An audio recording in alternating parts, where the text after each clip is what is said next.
8h moins 6, merci de nous rejoindre si c'est le cas. On va tout de suite filer à la FIAC, retrouver Béatrice en direct donc du Grand Palais à Paris. Béatrice Benoît-Godin, bonjour. 45e édition de ce grand rendez-vous pour les amateurs et les professionnels de l'art contemporain. Contemporain, oui, tout à fait. Et puis, on va dire une exposition qui me laisse un petit peu sans voix ce matin devant tant d'émotions finalement.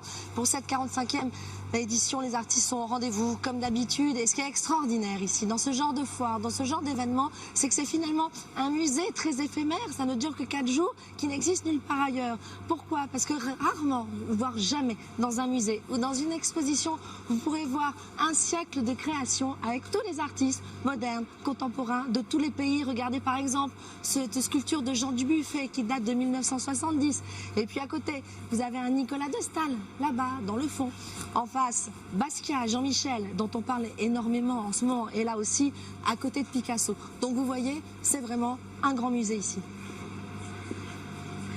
Béatrice, est-ce qu'il y a autant, j'allais dire, de professionnels que d'artistes finalement? Plus de professionnels que d'habitude?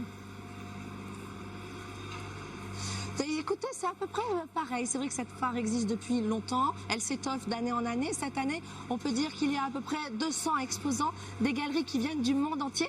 25 pays sont représentés, la France évidemment, mais pas seulement. Et cette année, il y a des nouveaux-nés qui sont entrés dans cette boucle, à savoir le Pérou et la Grèce.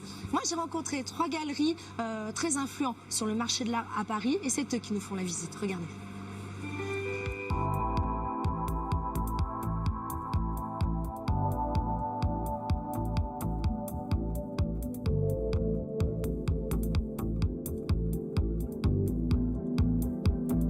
Il y a 20 ans de ça, quand j'étais ex-étudiant et que je fantasmais pour devenir galeriste, je venais à la FIAC pour comprendre, essayer en tout cas de comprendre, la création contemporaine et moderne. Et c'est en ça que la FIAC est absolument indispensable.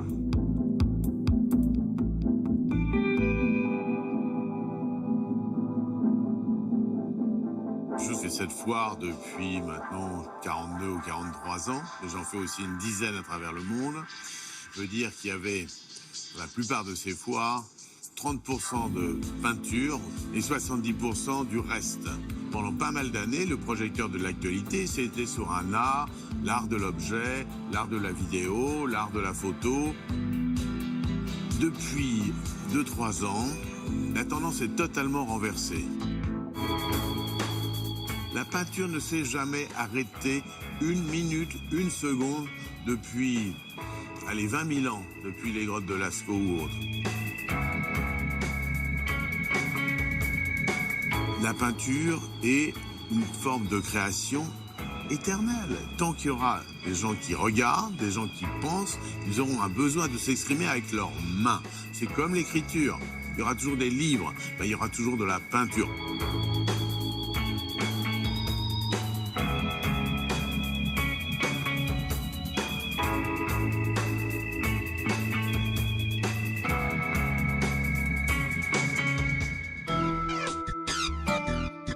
La FIAC, c'est une foire dans laquelle le nombre de collectionneurs avertis, pointus, les institutions sont très très présents.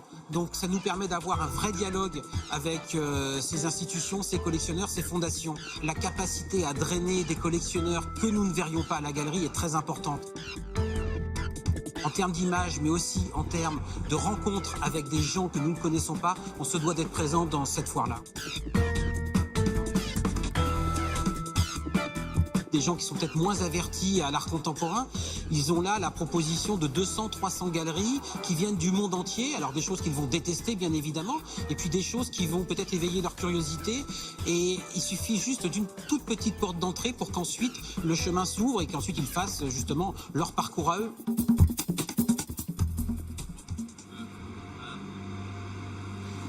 Donc alors justement, si vous voulez découvrir ce parcours, sachez que vous avez jusqu'à dimanche inclus. Alors c'est évidemment ici, dans les murs du Grand Palais, sous la grande verrière, mais c'est aussi hors les murs du côté de la place Vendôme ou du jardin des Tuileries. Donc je voulais aussi profiter de la FIAC pour rendre un hommage à Jacques Monory, qui est un grand artiste des années 60 de la figuration narrative qui a disparu hier. Et évidemment Eduardo Arroyo, un autre artiste espagnol de la même génération qui a disparu dimanche et que j'avais eu la joie d'interviewer pour Télématin. Ils nous ont quittés, mais Dieu sait combien de fois on a pu les voir ici dans cette foire internationale. Merci Béatrice.